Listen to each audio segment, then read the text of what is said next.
Welcome back, everybody. This is 10 creepy deathbed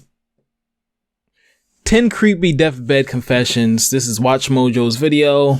Yeah, man, if I did something crazy during my life, I think my deathbed would be the place. What they gonna do? He gonna bury me anyway, bro. What you gonna do? Slack me? I'm not gonna feel it, bro. Yo, this kind of remind me of the Boondocks. I'm gonna get you after death. Granddad's best friend. Alright, we gotta get to the video now. Well, are you prepared to tell the truth today? Yeah, of course I am. Why is that? Because that's what it's all about. This is the last interview. The last picture show. Welcome to Watch Mojo, and today we're looking at 10 creepy deathbed confessions. I'll tell you something after all these years, but you must promise me not to say anything until I die. So what's that? So he turned around and says, it was me that done Brian. For this list, we'll be looking at haunting revelations people made in the moments just before they died. We'll be considering confessions reported directly from the deceased individuals or those recounted by their loved ones. Which of these gave you the chills? Confess in the comments. What is that? Margaret Gibson. The 1922 murder of prolific silent film actor and director William Desmond Taylor remains one of the greatest unsolved mysteries in Hollywood history. Even with multiple suspects being considered, the investigation was botched, leaving the case officially unsolved to this day. When the police arrived on the scene, there were various people all over the house. The studio personnel were running around, making off with all-important letters, documents, possible evidence. More than 4 decades after the crime, however, Margaret Gibson, a Hollywood actor who had worked with Taylor early in his career, made a shocking confession. As Gibson slowly passed away on her kitchen floor after a heart attack, the then 70-year-old owned up to shooting and killing Taylor. Dang. And she went on to say Shot that and she killed had her. shot and killed a William Desmond Taylor. With zero physical evidence left from the case and a Why lack of apparent motive, there was no I so way to surprised? When verify you shoot somebody, they most likely will die. And your intent was to kill them Mark most of the Chopper time. Reed.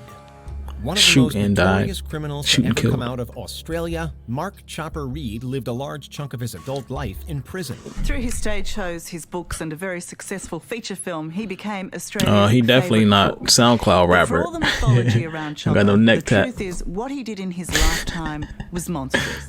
The infamous gang member spent time behind his bars tattoos for on his crimes body. such as armed robbery, kidnapping, and arson, but always somehow evaded a murder conviction. Wow. While serving his time, Reed contracted hepatitis C, and years later, he was diagnosed with liver cancer. Dang. Look at the camera. That's the tumour. Look at that. What's That's a that? pretty big tumour, isn't it? Yeah, that's a big tumour. That's a Look at the tumor. size of the bastard. Perhaps realizing that his time on Earth was slowly coming to an end, he sat for an interview with 60 Minutes Australia, just 16 days before he died. During the interview, Reed casually admitted his involvement in the deaths of 19 people, describing the details with an astounding lack of remorse. I don't know why, and Why is his ear like as I that? sit here now, I couldn't care less. I wanted to say Why? something, but why is his ear like that? Did why ever matter to you? Why? It had nothing to do with it. With my new TD Double Up credit card, I really get double cash back. You do? You guys love. Naaman Diller. Naaman. The most expensive heist in Israeli history occurred in 1983, when the Museum for Islamic Art was robbed clean of items worth tens of millions of dollars. Bang. One of these was a custom-made pocket watch for Marie Antoinette, estimated at about $30 Who's million. that? Probably the Marie collection's most Antoinette. famous watch is Berger's Marie Antoinette, made for the French queen. Okay. Was repaired to her. She was, executed before she could enjoy it. The dastardly heist was carried out French by Israeli criminals people speaking Naaman English Diller. sound so Diller royal. fled Israel after the crime and settled in the U.S., where he died in 2004. Just before his death, I guess he confided French in in his general wife is just about everything and left coolest. the rest of the stolen collection in her possession. Diller, on his deathbed 4 years earlier, had confessed to her that the priceless antique watches scattered around their Los Angeles home, including the Marie Antoinette, were his catch from raiding the museum that night. The 25-year-old case was finally solved after Diller's widow tried selling some of the items back to the goddamn museum, fly. and the authorities were tipped off. All this happened, the watches were stolen. Now they came back. The first part by chance, the second part by very hard and professional work of the police. Christopher Smith. Between 1975 and 1980, the Yorkshire Ripper claimed the lives of 13 women in the English areas of Manchester and West Yorkshire. Over a period of 6 years, all of these women were murdered by the same man. 13 families' lives torn apart by Peter Sutcliffe. When 26-year-old Joan Harrison was killed in 1975, her murder was initially attributed to the notorious killer. But after his arrest in 1981, he was eliminated as a suspect. You need to put some air in that front tire, buddy. You're a little low. Investigation, and detectives were back to square one. From there, it would take 30 years for the case to come to resolution. 30 years? In 2008, Harrison's death was linked to 60-year-old Christopher Smith. Smith had terminal lung cancer. Jeez. He recently had his DNA sample taken after he was arrested for drunk driving. With his impending death looming, Smith penned a rambling letter in which he confessed to Harrison's murder and pleaded for forgiveness. We found a note, which to my mind is clearly a confession note. And it's significant for me that he wrote that letter the day before he died. Dang. He talks about being remorseful for things that he's done. He passed on a few days later. Hannah Quick. In 1980, Hannah Quick was the landlord of a townhouse in Brooklyn, New York, that got burned to the ground in February of that year. She did it. The fire led to the unfortunate deaths of some of the tenants. 3 men, Raymond Mora, William Vasquez, and Amari Villalobos, were arrested and later convicted of setting a fire that killed a mother and her 5 young children. That's kind of hard to pronounce. I don't know how she did that. 695 Sackett Street. When she was interviewed by police, Quick claimed to have seen 3 men walk out of the house around the time of the fire. The 3 men, Raymond Mora, Amari Villalobos, and William Vasquez, were convicted. Mora died in prison, whereas the other 2 spent over 30 years incarcerated for the incident. They also found the building owner, Hannah Quick, who accused the men with a known substance I'm not even 30 yet, so 30 years is a lot. Admitted to family members, she sent 3 innocent men to prison. Years later, on her deathbed, Quick confessed to her daughter that she lied about seeing the men. The case was overturned, and the men were exonerated of the crime. 30 years later? What? I feel that if I die this afternoon, I'll be able to go to my tomb and rest in peace because my name has finally been cleared. Oh no, bro. This girl's still alive? I'm busting her ass, bro. 30 years of my life? Home was a mystery that lingered for years. In January 1867, Ket's body was found. I'm going to jail the rest of my life after that. Their neighbors and the authorities. Yo. While police sorted through the crime scene, Ket's mother, whose name was also Christine, arrived at the house and was inconsolable. Number 10! What is it? Going with the wind? Too inconsolable, as many onlookers noted.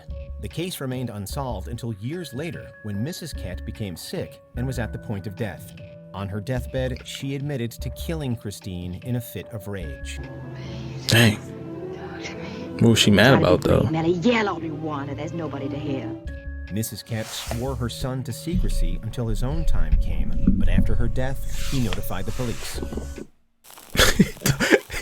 He told right away. He said, she did it. He told right away after she died. Thorogood. On July 3rd, 1969, Rolling Stones co-founder Brian Jones was found dead in the swimming pool of his Sussex home. Brian Jones is found dead in his swimming pool at around midnight Got a on dog? the night of the 2nd of July. Dog look creepy. You got an orange nose? Cochard Farm. His death was ruled by authorities as an accidental drowning, but that didn't stop multiple theories from popping up in the following days. One of the more credible ones involved construction worker Frank Thorogood, who was recommended to work in Jones's house by the Stones' chauffeur, Tom Keelock. Brian was having a lot of refurbishment on the house, and Frank was doing that refurbishment, but he was actually living in an apartment above the garage attached to Brian's house. Garage. Thorogood, who last saw Jones alive, allegedly told Keelock on his deathbed that, Garage and "It was Keelock. me that did Brian. Parents must have been like a blacksmith or locksmith or something. Both men now dead, and Keelock later denying the confession, there's likely no way of knowing if Jones's death was really an accident. Alice Mock. In November 1986, 76-year-old Alice Mock made a confession to her neighbor as she lay on her deathbed.